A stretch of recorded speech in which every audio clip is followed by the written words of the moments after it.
Man.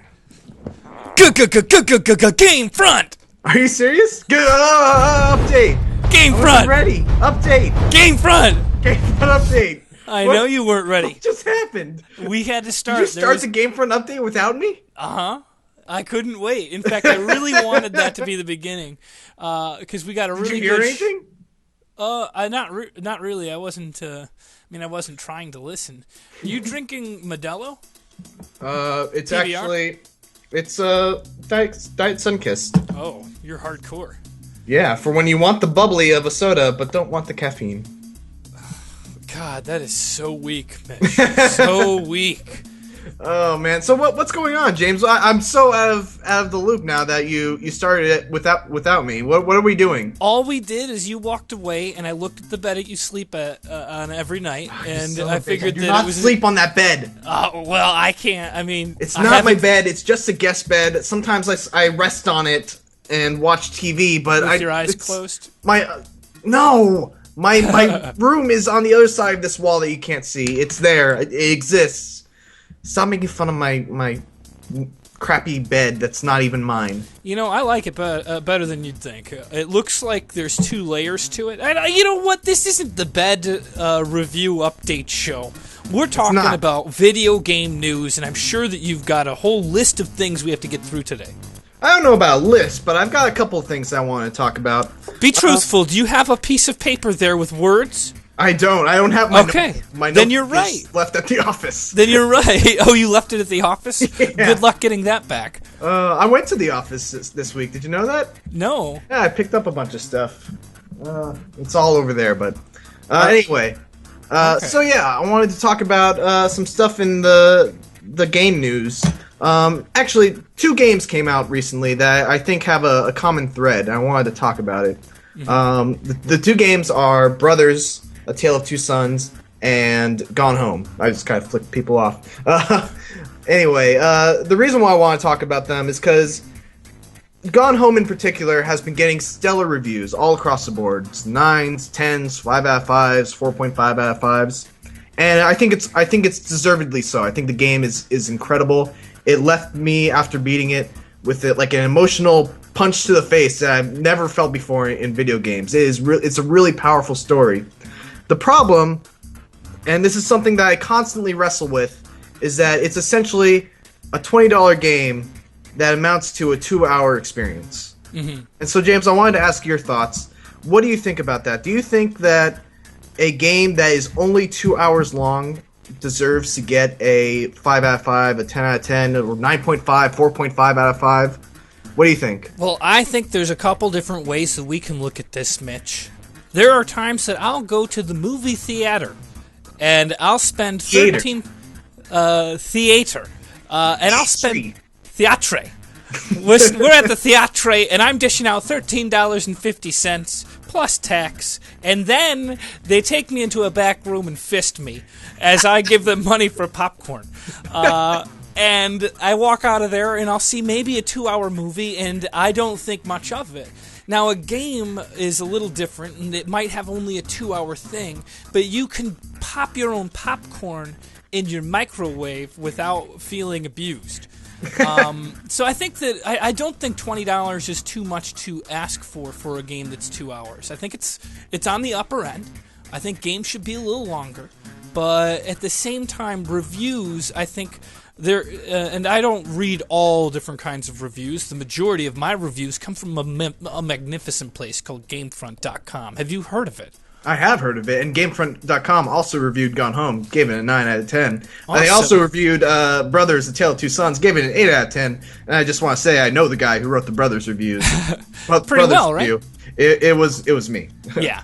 But so here's what I think, and I know that this is not the structure that we do things for Gamefront, but I think that there could be 2 different kinds of reviews. There could be the review of the game and its art in itself, and then a review for like, okay, here's your budget review.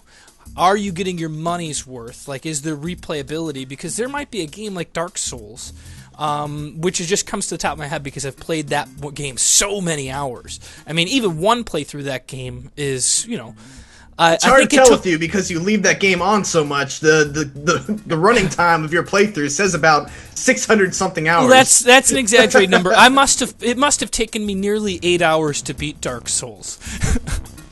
I was hoping to get you to spit on that. That was dangerous. Like I have to say, I almost ruined my monitor. I know. I was really hoping that would be in the update. No, but let's face it. Maybe not 500, but somewhere between 500 and 100 hours. Yes, on somewhere one between there.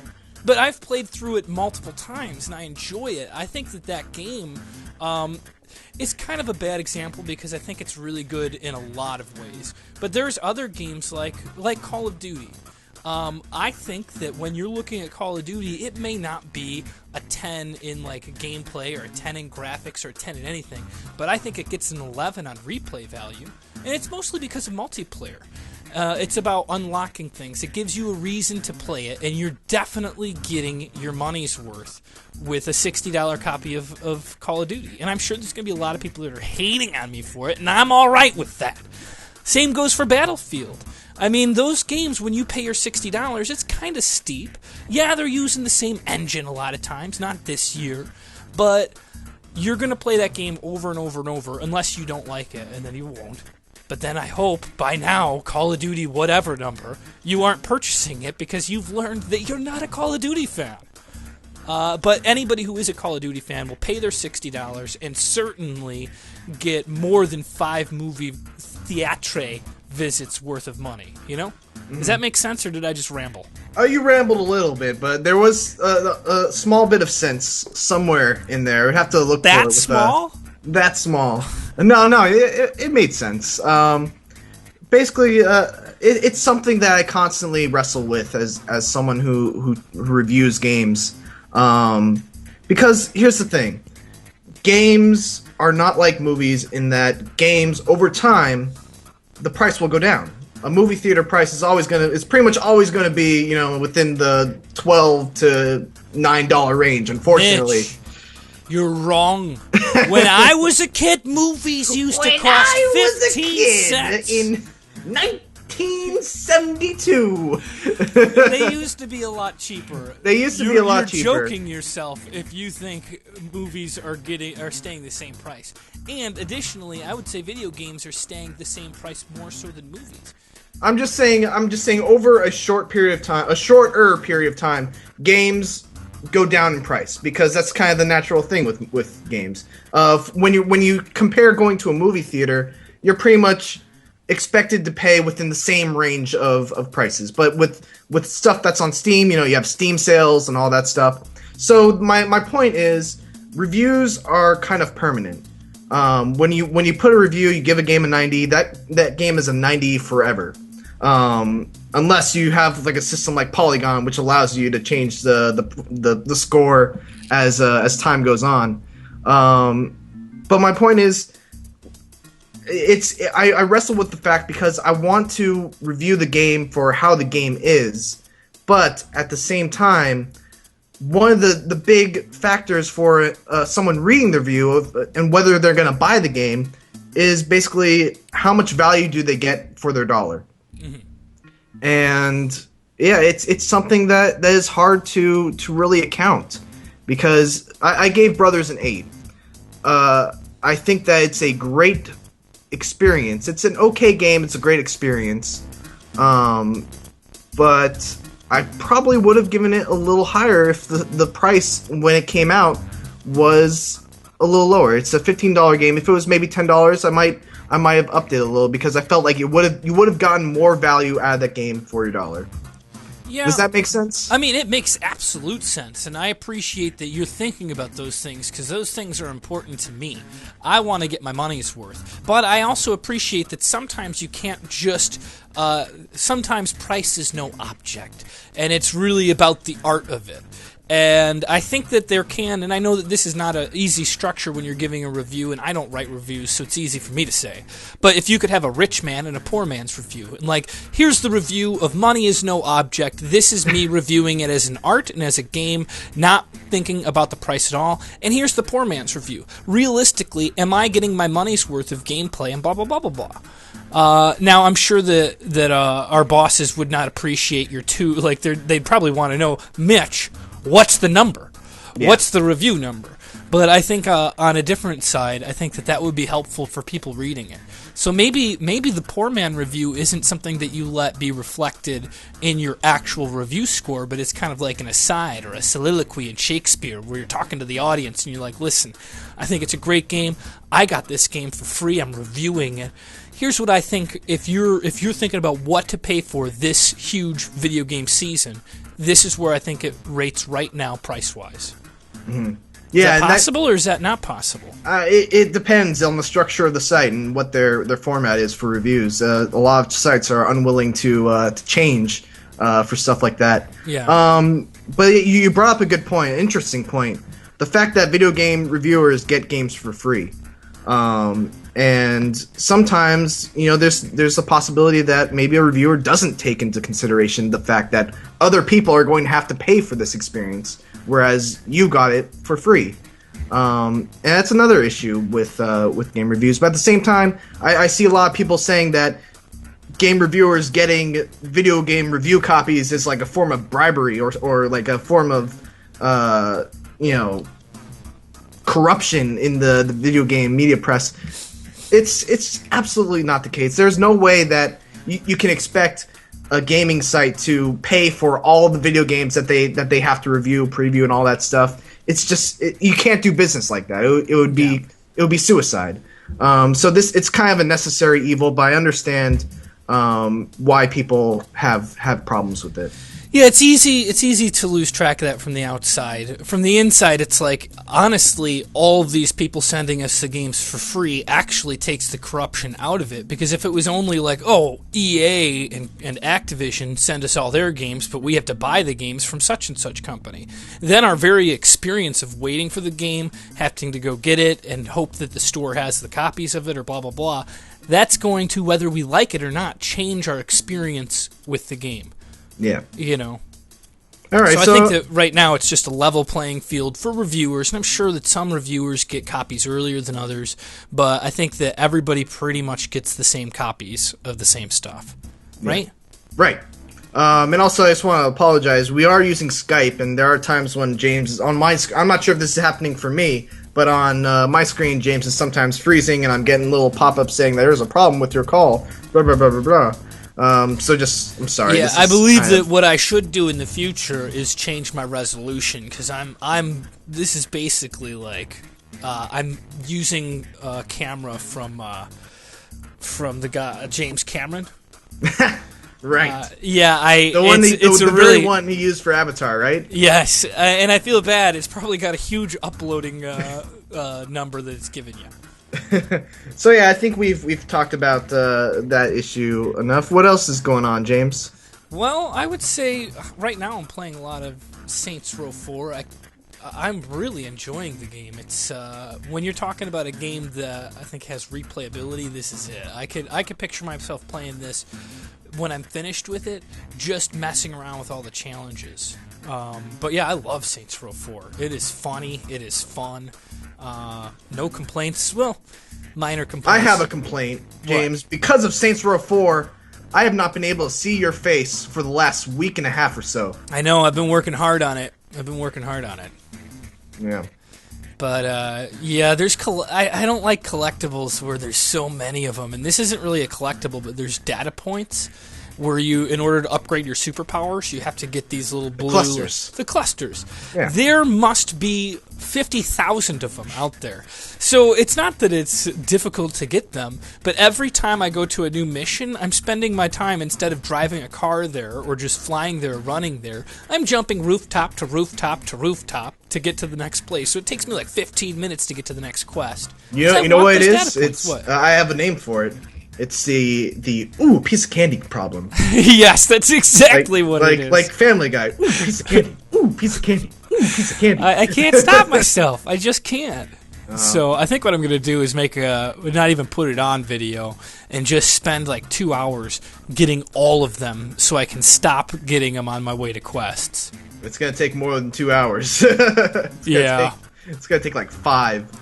It's the Crackdown problem. This was something now you probably never played Crackdown because it was an Xbox exclusive, but yeah, some people like that in video games. They like to be the 100% is collectible person or whatever. It's not me.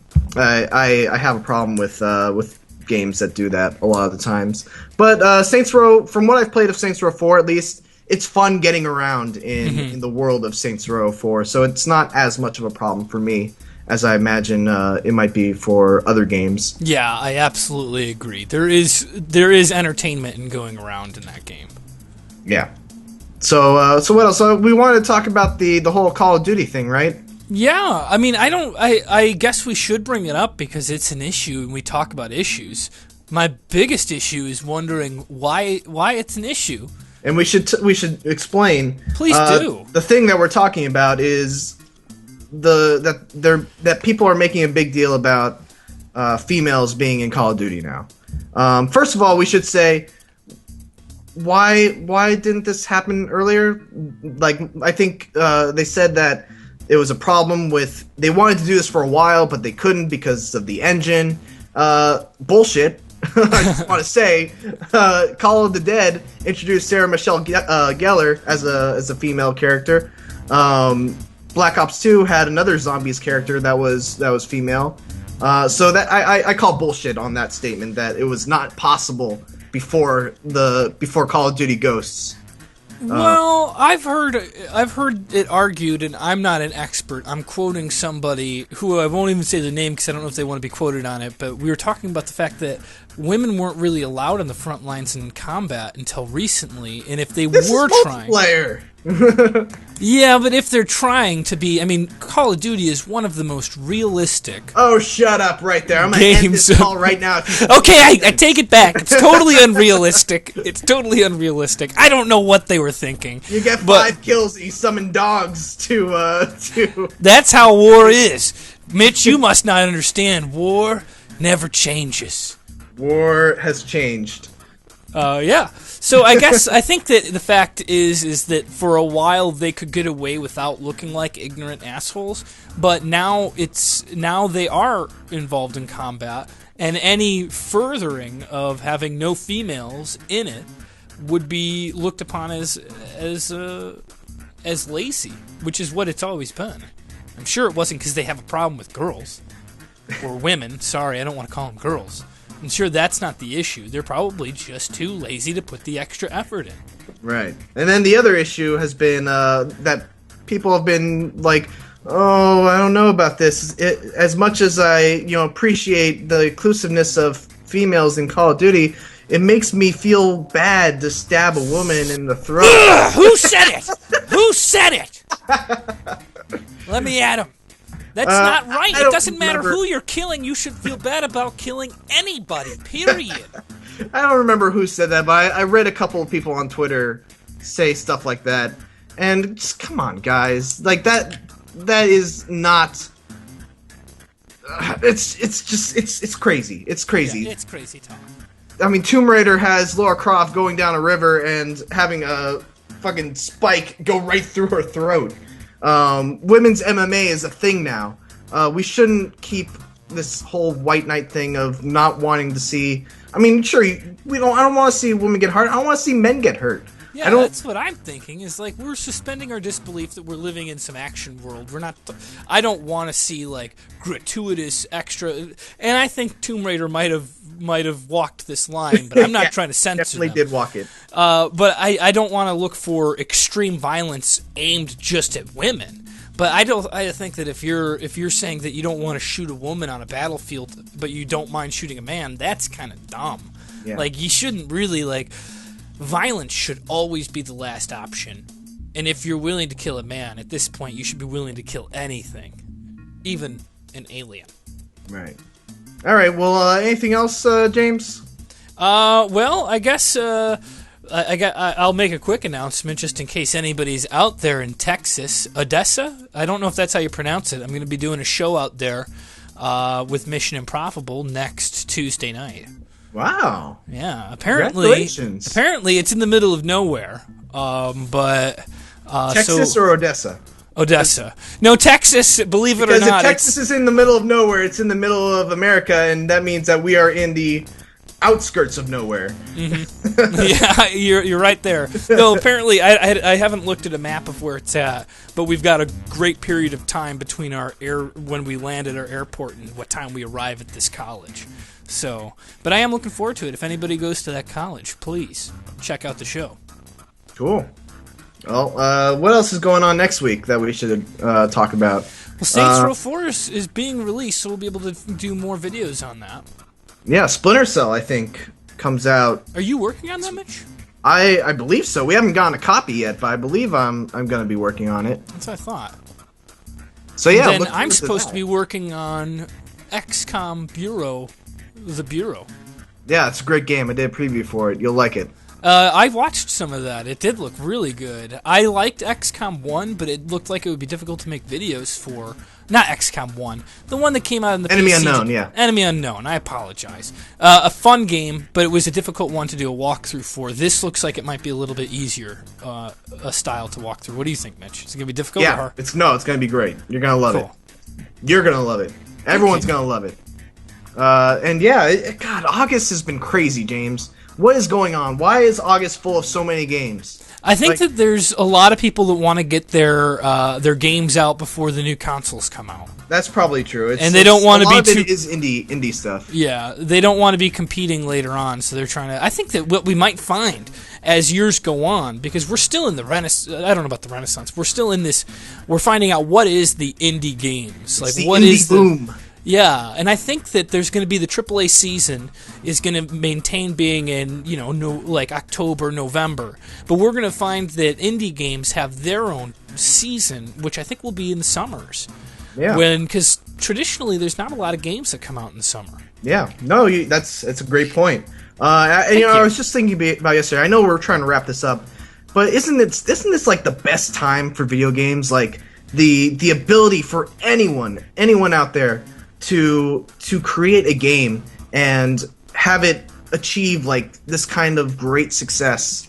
It's awesome. You don't need a big publisher. You still need a lot of money, but it's such a great time to be a gamer, I think. Yeah, I think it's a great time to be a creative person. I think that we're I want to say narrowing the gap. We're making it so much easier to reach people. It doesn't mean that you're going to become a Picasso artist, but you will have a better opportunity to share your art with other people. I think that goes with music, video games, comedy, paintings. I think it's a good time to be an artist. Yeah. All right. Well, it's also a good time to end this video. So, yes, it is, Mitch. From me and James. James and I. But let's go on. From the bottom of our hearts. Thank you all for watching. And please don't forget to comment about what you think about when you hear women in the Army and well, not just that, women in Call of Duty. I said duty. And additionally, what you think of what was the first topic we talked about? We talked about it for like 20 minutes. Ratings of video games. Well, and more specifically, value per dollar, basically. Do games that only last 2 hours deserve to get, scores that are reserved for like the best AAA experiences that, can last 30, 40 hours and are a blast to play all throughout, that kind of stuff. Yeah, and finally, if you haven't subscribed yet, good God. What's wrong with you? Push the button. Just move the mouse over the subscribe button and click. All right, goodbye.